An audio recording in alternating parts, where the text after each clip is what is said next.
Giant Sentiment added 8 points in just a couple of minutes, shooting the Tigers 7 points in front midway through the first term. And despite some fearsome offensive moves from the home side, the Falcons were managing to pull ahead. Led by a 14-point quarter from Rucker, Newcastle set up a 4-point lead, 80-76 going into the final term. The time clock showed the remaining seconds disappearing. It was the ice-cool experience of the Tigers that saw them forge ahead to a hard-fought 4-point victory. The quarter-time score was 24-all. At half-time, just 1 point the difference, with the visiting side, the Suns, leading 53-52. There's the rain man, offensive rebound. Oh, great backhanded pass to Cottrell. Put that down as nice play. Justin Withers had a great game, as did Simon Cottrell, the captain coming back from the knee injury. And double O, Jason Reese, really stripped the side. He scored 33 points to be the game high scorer. He takes it. The other main aspect of the game was the high turnover count for the Suns, and this time Paul Maley converts it into a dunk. That became a big problem. In fact, the only weapon the Suns really had was outside shooting. Not a lot in that department. Graham Cubank kept them alive with some big threes. But Mark Leader also had a big game too. He finished up with 10 assists. Well, he's one of those players that is in the right place at the right time. And he'd love to have a player like Daryl McDonald on his team because he makes wise decisions too. Nice finish there by Paul Maley. A lot of young players on both teams. Blakemore, Matra, Hare and Bruton, of course, whom you just heard so much about. Big swat there. Phil Smythe had a good game too. On this occasion, he made the assist for Scotty Ninnis's three. Some big plays late in the third quarter. Smythe, the fall-away jumper there. Vlahoff in the corner, fires for three, and down she goes. Race goes to Vlahoff. Will this be a jam? Oh, he missed it. Bruton cleans up through the hands of Vlahoff, and it's an Adelaide ball. They certainly are. That last three-pointer by Vlahoff, they just about ripped the roof off out there. Grace for three. Let's hear the crowd now. It was a highly entertaining first quarter. It was Kelvin the Kite Telford who provided the highlight of the opening quarter. The Kite for a jam.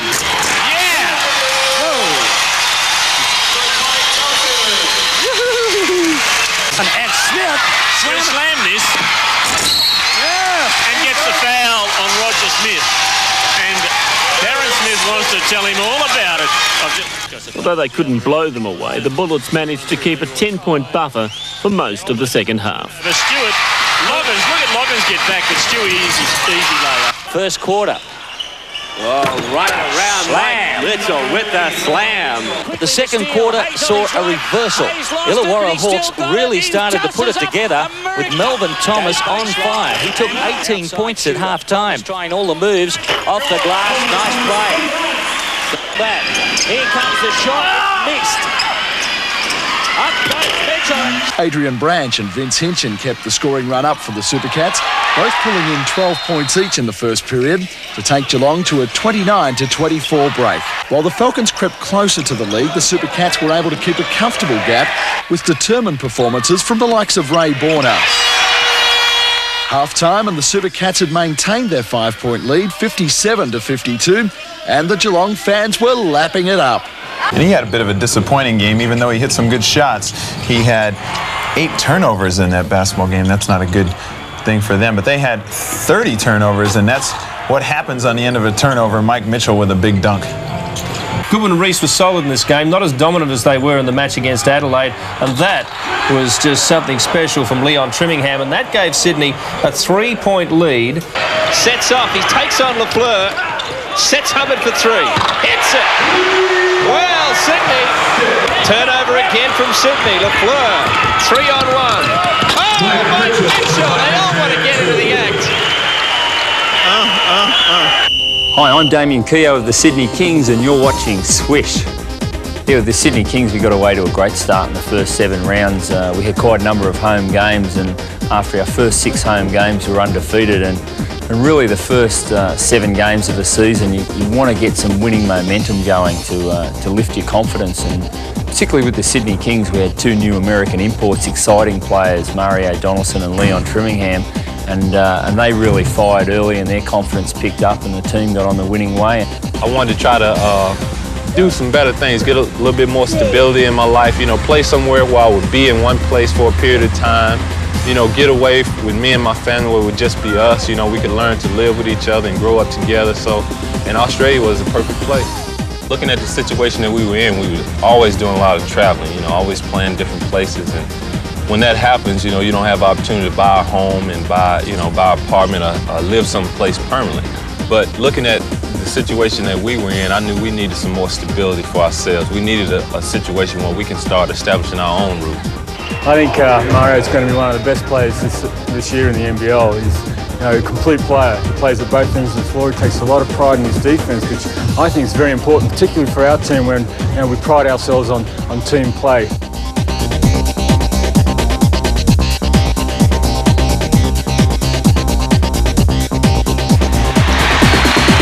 starter Aaron Trahair sparked the fight back, and with Scott Fisher chipping in, the home side charged back. CJ Bruton's passing was answered with a Maley 4-point play. That was just great vision, really nice little pass. Cats on the break now, they've got the numbers. Watterson goes to Crawford. Even great defence came at a price. Ready for three, and that's been the story of North Melbourne. But the Cats reined in the Devils, Branch making his presence felt. Big dunk from Branch.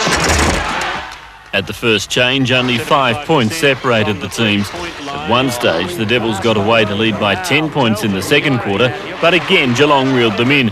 By half-time, it was 49-48 in favour of the Devils. It was in the third quarter that the Super Cats started to stamp their seal on the match. Border was effective in the paint, and Branch sealed the game with a bomb. Geelong home by 7 points, their second win from 3 matches. 24-16.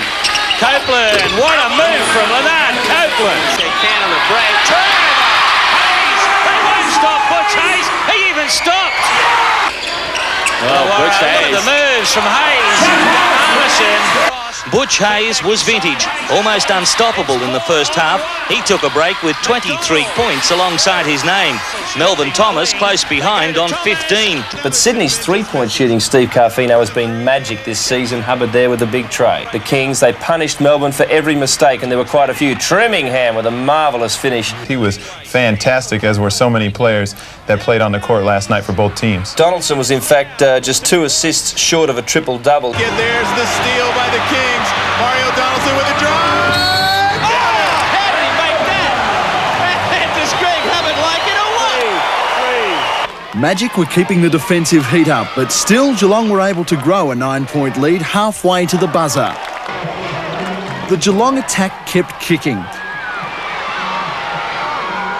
but there just wasn't enough time to tear back the lead from the Magic. Southeast Melbourne taking this one out 120-99. Phil Smythe is having a very good season. By Ninnis, nearly lost it. Back it comes to Smythe. Now Ninnis again, and he nails it. 17, Sixers get the ball back. A long bomb from Marr. No points. The Giants are going to win it. The Davis. Right on the button. They need a shot. Dickinson doesn't mind them shooting it. Oh, good work, Ricky Jones. Oh, still with Dickinson. Good ball movement from the Suns. Good chase from Legasic. Doesn't quite come off though. And LaFleur back. His 100th NBL game in style. This jam putting the last nail in the Suns' coffin. Friday. Oh, there's a big one. Let's forget about the CBA. Some of the people who have the hardest job in the game are the referees. They're not everyone's favourite, but here's a look at how they go about their game and why some people hate them.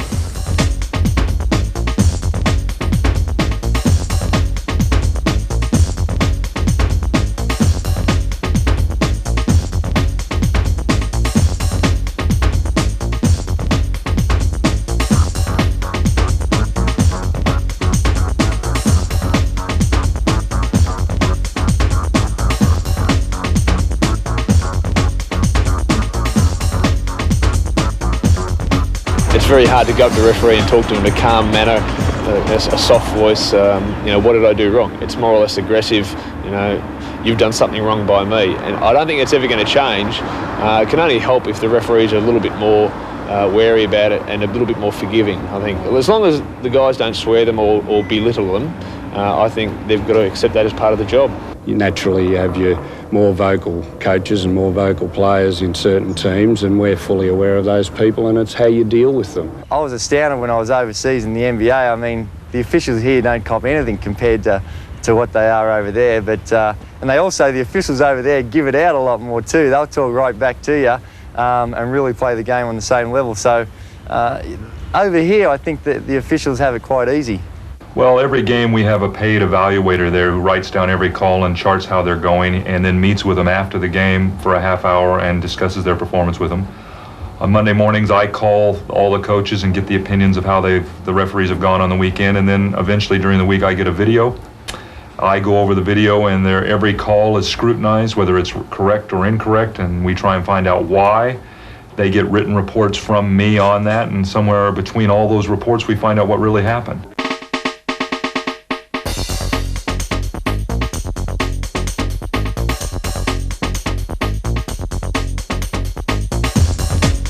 Yeah, unfortunately, my first 30-odd years we didn't do much fitness work, but this year we have to do 3 fitness assessments, one pre-season, one mid-season, and one 3/4 of the way through the year. They're not in peak physical condition when you're running up and down the court and you've got to make a judgment call. You know, I think that that can really affect their performance, but with the whistle in their hand, if they get a little bit tired, they can always blow a few fouls here and there to slow the game down.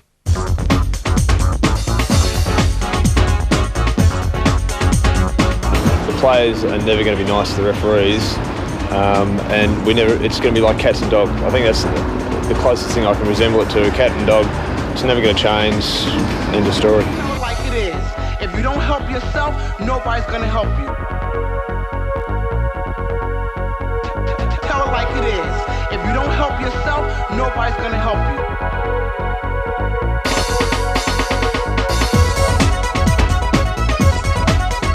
Hi, Damien Keogh back with you now, and it just keeps getting better and better. Let's go to round 4 now.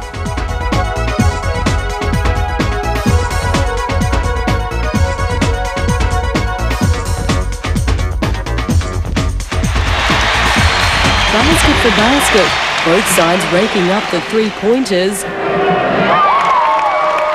But it was Darren Perry for the Devils who showed them all how it's done. The home team began to make it look easy. Even 17-year-old rookie Sam McKinnon got in on the act. The deficit reduced to 6 going into the final term. Andrews, nice inside pass to Ricky Jones. At least 5 minutes to get off their quarter-time score. Point guard Butch Hayes was unstoppable for the Hawks, despite some tough Suns defence. Hayes, still with Dickinson. Now Jones, he goes to work. Nice. Oh, he's come to play in this final term. At quarter time, the Cats by 3, 34-31. Where will he go? Still nobody on the inside of that zone for the Wildcats. Is that the one for Trevor Corrin? Donaldson to the top. Donaldson in the paint, nearly gave it away. Dalton keeps it alive. Vlahoff the steal. Vlahoff's on the break. Vlahoff goes in for the layup and makes it. The Geelong import should take more shots. In this game, they only took a total of 28 points. He shot 67% from the field. They had some players who surprisingly scored a lot of points for him. You see Mike Mitchell finish the end of that. The Gold Coast offensively were very settled, and they looked pretty solid. They knew who to go to and when. 8 for 10 from the three-point line. That's incredible. And significantly off a Geelong turnover too, as did Everett Stevens in this game. There's Johnson again, but this time it's the turnover the other way. Everett breaks out and makes the dunk. 4 for 8 from three-point range, and there's another assist. Terry Dozier likes that. And once again, this was a rucker game. As the season goes on and they get more familiar with his explosive play. Adrian Branch, nice drive, puts down the 2, but Newcastle, when you think about it mentally, they were none for 3. Sepp score the points. Oh, what a great play from 3. They just work so hard. There's another one. Days, and it's long going way down. Out again. It's going to be Australian League. No doubt about it. He's just something else. Armfield. Shane Heal is having a marvellous year scoring, and so is Dave Colbert. They have just so many scoring weapons, the Brisbane Bullets. You talk about the Illawarra Hawks, though. They stuck with them the whole game. Players like Chris Steele stepping up, Steve Voss. Wayne Larkin's good example of how Bruce Palmer has shored up his bench this season, particularly in scoring. In fact, to prove that point, Brisbane's bench outscored Illawarra's 24-6, and that kind of proves your point too, Steve. That there's just a little lack of depth. There was a bit of aggro there from Chuck Harmison just before half-time when Leroy Loggins went on a little run of about 5 points and gave Brisbane a 7-point handle. Hi, I'm Leon Trimmingham from the Sydney Coca-Cola Kings. Wow, look at this cool can of Coca-Cola with my photo on it. Unbelievable. These cool Coke cans are out